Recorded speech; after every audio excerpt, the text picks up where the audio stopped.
بسم الله والحمد لله والصلاة والسلام على رسول الله أشهد أن لا إله إلا الله وأشهد أن محمدا عبده ورسوله وما بعد. قال الله تبارك وتعالى في كتابه العزيز: إن الذين كفروا لن تغني عنهم أموالهم ولا أولادهم من الله شيئا وأولئك هم وقود النار. سورہ آل عمران کی آیت نمبر 10 پڑھی گئی. اس کا ترجمہ یہ ہے: بے شک جن لوگوں نے کفر کیا انہیں بے نیاز نہیں کر پائے گا، انہیں فائدہ نہیں پہنچائے گا ان کا مال، ان کی اولادیں اللہ کی جانب سے کسی بھی چیز کا، اور وہی لوگ آگ کا ایندھن ہوں گے، آگ کا ایندھن ہوں گے. یہ رہا ترجمہ. ان الذین کفروا، بے شک جن لوگوں نے کفر کیا اللہ کا، قرآن کا، شریعت کا، رسول کا، ایمان کے ارکان میں سے کسی ایک رکن کا، فرشتوں کا، کتابوں کا، آخرت کا، تقدیر کا، کسی ایک چیز کا بھی انکار کیا، وہ کافر ہے. کسی ایک آیت کا انکار کرے، اللہ کے کسی رسول آیت کا انکار کرے، کسی کتاب کا انکار کرے، قیامت کی کسی نشانی کا انکار کرے، رسول کی بتائی کسی بات کا انکار کرے، تو وہ لوگ کافر ہیں. اور جو لوگ کفر کرتے ہیں، ان الذین کفروا لن تغنی عنہم، ان کو وہ کفر کرنے کے بعد بچ نہیں سکتے، نہ ان کے مال کے ذریعے، نہ ان کی اولادوں کے ذریعے.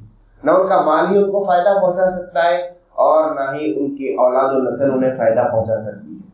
وہ بے نیاز نہیں ہو سکتے اللہ کی پکڑ اور گرفت سے.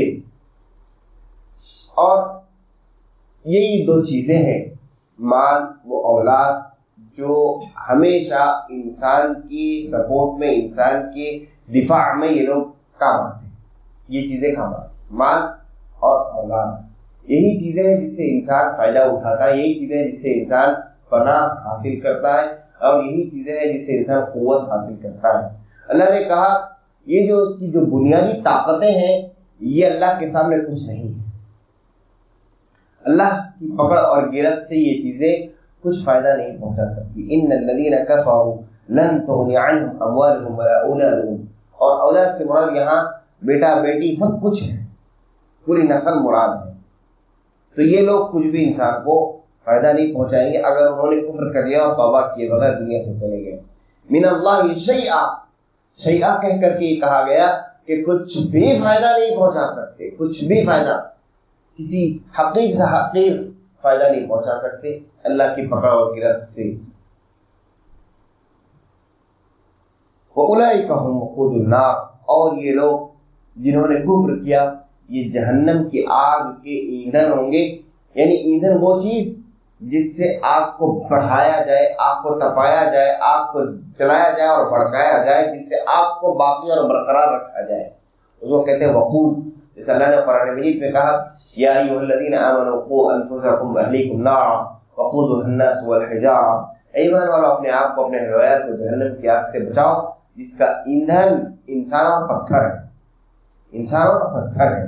تو جہنم میں یہ ہوگا کہ کافرین اور منافقین اور گنہگاروں کے ذریعے، مشرکین کے ذریعے اللہ رب العالمین ایک تو جہنم کو بھڑکاتا رہے گا، جہنم کو جلاتا رہے گا. یہ پتھر اور انسان جہنم کی آگ میں اضافہ کریں گے. آپ تعجب کریں گے کہ ایک انسان جو جہنم کی آگ کے سامنے کیا ہے، صرف بھاپ، جہنم کی بھاپ کافی ہے انسان کو مٹانے کے لیے، صرف جہنم کی بھاپ کافی انسان کو مٹانے کے لیے.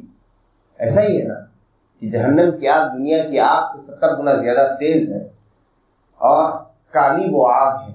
اس کے سامنے یہ انسانی جسم کیسے ٹک پائے گا؟ صرف وہ اس کی تپش اور بھاپ سے گل کر ختم ہو جائے گا، جل کر کے. اللہ کے نبی صلی اللہ علیہ وسلم نے فرمایا کہ جب ایک انسان جہنم میں جائے گا تو اس کا ایک داڑ، اس کا منہ کا ایک داڑ احد پہاڑ کے برابر ہوگا، اور اس کی جلد کئی گز موٹی کر دی جائے گی. اور جو جہنمی جہنم میں جتنی جگہ لے گا، جتنی جگہ میں وہ بیٹھے گا، ما بین المکہ والمدینہ، مدینہ اور مکہ کے درمیان میں جتنی جگہ ہوگی، جتنا فاصلہ ہوگا، وہ ایک جہنمی کے بیٹھنے کی جگہ ہوگی۔ تو اس لیے اللہ نے کہا کہ یہ جہنم کا ایندھن ہوں گے، ان سے جہنم کو بھڑکایا جائے گا، اور پھر ان کے مقابلے میں ہوں گے پتھر۔ یہ پتھر اور انسان جہنم کو بھڑکاتے رہیں گے، کیونکہ اللہ نے جہنم سے وعدہ کیا ہے، جہنم کے پیٹ سے اللہ نے وعدہ کیا ہے کہ میں تجھے بھروں گا، تیری بھوک کو مٹاؤں گا۔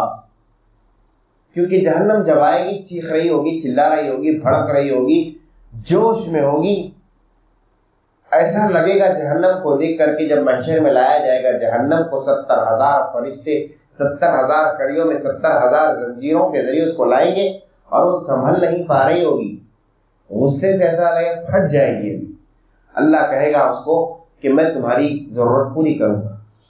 اللہ رب العالمین کیا کرے گا؟ کیسے پیٹ بھرے گا اس کا؟ ایسا تو نہیں ہو سکتا کہ جتنے جہنمی ڈال دے اس سے اس کا پیٹ بھر جائے۔ وہ کہیں گے حل من مزید، حل من مزید، مجھے اور چاہیے، مجھے اور چاہیے۔ اب اللہ نے وعدہ کیا ہے تو اللہ کسی دوسری نئی مخلوق کو اس کے اندر ڈال نہیں سکتا، اس لیے اللہ نے اس کا انتظام یہ کیا ہے کہ اللہ پتھروں سے اس کا پیٹ بھرے گا، اور پھر کافروں سے، منافقین سے ان کا پیٹ بھرے گا، اور پتھر اور ایندھن ایک جیسا کام کریں گے جہنم کے اندر کہ وہ جہنم کی آگ کو بجھنے نہیں دیں، وہ جہنم کی آگ کو بھڑکاتے رہیں گے۔ تو اللہ نے کہا کہ یہ کافر لوگ ایک تو خود جلیں گے جہنم کے عذاب میں، دوسرا جہنم کو بھی جلاتے رہیں گے۔ دو کام ہو، ایک تو خود جلیں گے، دوسرا یہ ہے کہ جہنم کو بھی جلاتے رہیں گے، جہنم کی آگ کو بھی بھاگتے رہیں گے۔ یہ مطلب اولئک هم وقود النار، یہ لوگ جہنم کا ایندھن ہے۔ اللہ تبارک و تعالی ہم تمام کو جہنم کی آگ سے، اللہ کے عذاب سے، اللہ کی پکڑ گرفت سے، اللہ کی عقاب سے ہمیں محفوظ فرمائے۔ وصلی اللہ تعالی علی خیر خلق محمد وعلی آلہ وذریته اجمعین برحمتک یا ارحم الراحمین۔